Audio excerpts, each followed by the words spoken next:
പതിവിന് വിപരീതം ഒന്നും സംഭവിച്ചില്ല. പടിക്കലെത്തി കലമുടഞ്ഞു. ഇത് സ്ഥിരം കാണുന്നതാണ്. എന്തായാലും കേരള ബ്ലാസ്റ്റേഴ്സ് ക്വാർട്ടർ വരെ കളിച്ചില്ലേ, അത് തന്നെ ഭാഗ്യം എന്ന് പറയേണ്ടിയിരിക്കുന്നു എന്നല്ല. എന്നാലും കേരള ബ്ലാസ്റ്റേഴ്സ് ഗ്രൂപ്പ് ഘട്ടങ്ങളിൽ വളരെ മികച്ച കളികൾ പുറത്തെടുത്തിരുന്നു. എങ്കിലും ഇപ്പോൾ വലിയ മത്സരങ്ങളിലേക്ക് എത്തുമ്പോൾ സ്ഥിരമായി ബ്ലാസ്റ്റേഴ്സ് കാഴ്ചവെക്കുന്ന അതേ രീതിയിലുള്ള നിലവാരം കുറഞ്ഞ കളിയായിരുന്നു എന്ന് കണ്ടത്. എന്തായാലും ഇനി ISL എത്തുമ്പോൾ ഈ രീതിയിലുള്ള കളികൾ കളിച്ചാൽ കേരള ബ്ലാസ്റ്റേഴ്സിന് ഒരിക്കലും കപ്പ് നേടാനാവില്ല എന്ന് തന്നെ പറയണം. എന്നാലും കേരള ബ്ലാസ്റ്റേഴ്സ് ഇനി ISL എത്തുമ്പോൾ വളരെ മികച്ച രീതിയിൽ കളിക്കും എന്ന് നമുക്ക് പ്രതീക്ഷിക്കാം. കളിയുടെ രണ്ടാം മിനിറ്റ് തന്നെ പ്രതിരോധത്തിന്റെ ഡിഫൻഡുമായി കൂട്ടിയിടിച്ചുകൊണ്ട് സോംകുമാറിന് തന്റെ ഐസൈറ്റ് നഷ്ടമാകും എന്നതുകൊണ്ട് തന്നെ കേരള ബ്ലാസ്റ്റേഴ്സ് സച്ചിൻ സുരേഷിനെ തുടക്കത്തിൽ തന്നെ ഇറക്കി വിടുകയായിരുന്നു.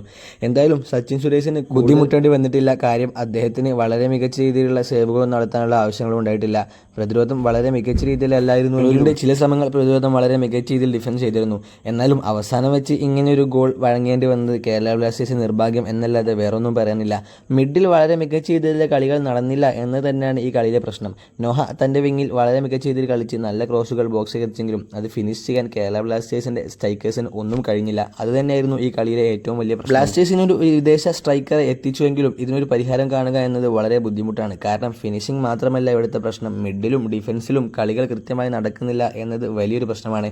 ഇനി പുതിയൊരു സ്ട്രൈക്കർ ഡയമണ്ട് കോസ്റ്റ് പകരക്കാരനായി എത്തിയാൽ തന്നെ അദ്ദേഹത്തിന് വളരെ മികച്ച രീതിയിൽ പന്തുകൾ എത്തിക്കുക എന്നുള്ളത് വലിയൊരു ടാസ്ക്കായി മാറും. എന്തായാലും കുറച്ചുകൂടി ഒത്തിണക്കത്തോടു കൂടിയും വളരെ നല്ല പാസുകൾ നൽകിയും മിസ് പാസുകൾ കുറച്ചും നല്ല രീതിയിൽ കളിച്ചാൽ ബ്ലാസ്റ്റേഴ്സിന് ഈ ISL വളരെ മികച്ച രീതിയിൽ കളിക്കാൻ സാധിക്കുമെന്ന് പ്രതീക്ഷിക്കുന്നു. അല്ലാതെ വേറെന്ത് ചെയ്യാനാണ് കഴിയുക?